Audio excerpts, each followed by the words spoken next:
Hey friend, welcome to reasoning expert. मैं राहुल। तो मैं लेकर आया हूँ एफसीसी रीजनिंग सिलॉजिज्म का एक शॉर्ट वीडियो। ठीक है, ये जो क्वेश्चन है ये इधर और वाले टाइप के ऊपर बेस्ड है। ठीक है, तो पहला स्टेटमेंट देखो, मैंने उसका डायग्राम बना दिया हुआ है। All A are B, some B are C और नो सी एच टी। ठीक है, अब पहला कंक्लूजन चेक करो। सम ए आर सी बोल रहा है। देखो, ए का सर्कल यहाँ है, सी का सर्कल है, दोनों के सर्कल दूर दूर है, टच नहीं हो रहे हैं। मतलब ये वाला सम ए आर सी का डायग्राम तो नहीं बन रहा है ना ऊपर सम वाला, तो ये मेरे लिए क्या हो गया, डाउटफुल हो गया। ठीक है, पहला कंक्लूजन क्या हुआ है, डाउटफुल वाला हुआ है। ठीक है, नो ए सी। अब देखो, ए यहाँ पे है, सी यहाँ पे है, इन दोनों के सर्कल में नो वाला रिलेशन बन रहा है, नहीं बन रहा है, तो ये वाला चीज क्या हो गया, डाउटफुल हो गया। अब देखो, इधर और के लिए कंडीशंस क्या क्या होती है। ऑल के साथ क्या रहता है, सम नॉट रहता है, और सम के साथ क्या रहता है, नो। मतलब एक कंक्लूजन ऑल वाला होना चाहिए, एक सम नॉट। मतलब एक फुली पॉजिटिव रहेगा या फिर एक फुली नेगेटिव रहेगा, या दूसरा वाला जो इसके साथ वाला कंक्लूजन होगा वो कौन सा रहना चाहिए। मतलब 50% क्या रहना चाहिए, नेगेटिव रहना चाहिए, या फिर 50% पॉजिटिव होना चाहिए, जैसे कि सम वाला है। ठीक है, तो यहाँ पे देखो सम ए आर सी दिया हुआ है, तो सम ए आर सी मतलब ये 50% दिया है, और नो ए सी क्या दिया है, नेगेटिव, पूरा का पूरा नेगेटिव दिया हुआ है।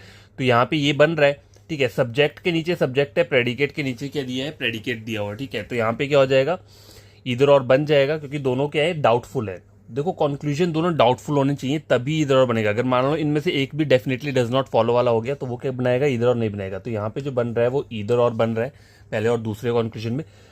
थर्ड और फोर्थ चेक करो, ऑल ए आर सी दिया हुआ है। पहले देखो, ए और सी दिख रहा है, ऑल नहीं दिख रहा है, तो ये चीज क्या होगी, मेरे लिए डाउटफुल होगी। नो ए सी, देखो ए और सी दिख रहा है, नो का रिलेशन नहीं दिख रहा है, तो ये चीज भी डाउटफुल होगी। अब देखो, इधर और के लिए मैंने आपको कंडीशन ये बताई है, ये दो, या कंक्लूजन होना चाहिए ऑल या सम नॉट वाला, या सम और नो वाला होना चाहिए। ठीक है, लेकिन यहाँ पे ऑल वाला तो है, लेकिन दूसरे में नो दिया हुआ है। ठीक है, यहाँ पे और मतलब देखो, यहाँ पे क्या हो रहा है, एक फुली का फुली 100% पॉजिटिव कंक्लूजन है, और फुली 100% क्या है, नेगेटिव है। तो इसमें क्या होता है, इधर और नहीं बनता है। ये क्या बना रहा है, कुछ नहीं बना रहा है। अगर ऑप्शन पूछा होगा तो ये वैसे नीदर नॉर ही बन रहा है इन दोनों के बीच में, लेकिन ऐसा हमने लिखना नहीं है। मतलब एग्जाम में जो भी ऑप्शन दिया होगा आपको वहां पे टिक लगा देना। अगर ये गलत है, गलत पूछा है तो गलत पे लगा दो, अगर सही वाला पूछा होगा तो जो भी सही होगा उस पर लगा देना। ठीक है, लेकिन ये इधर और नहीं बना रहा है ये दोनों। ठीक है, फिफ्थ और सिक्स देखो, ऑल बी आर है। देखो, ऑल मिल रहा है मुझे, ऑल बी आर है, सम बी आर नॉट है, सम नॉट भी मिल रहा है। सब्जेक्ट के नीचे सब्जेक्ट, प्रेडिकेट के नीचे क्या है, प्रेडिकेट है। तो पहले चेक कर लो, ऑल बी आर है।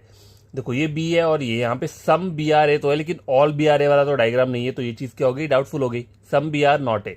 अब देखो, कुछ ए कुछ बी ए है, ये तो मुझे पता है, लेकिन इस वाले पार्ट का मुझे डाउटफुल हो। सम नॉट वाला मेरे लिए डाउटफुल है, मुझे नहीं पता, हो भी सकता है, क्योंकि डायग्राम में तो नहीं बन रहा है, डायग्राम में मुझे सम दिख रहा है। तो ये दोनों क्या हो गए, डाउटफुल हो गए, और दोनों की कंडीशंस क्या है, फुलफिल कर रही है इधर और बनाने के लिए। तो ये भी क्या बन रहा है, इधर और बना रहा है। ठीक है।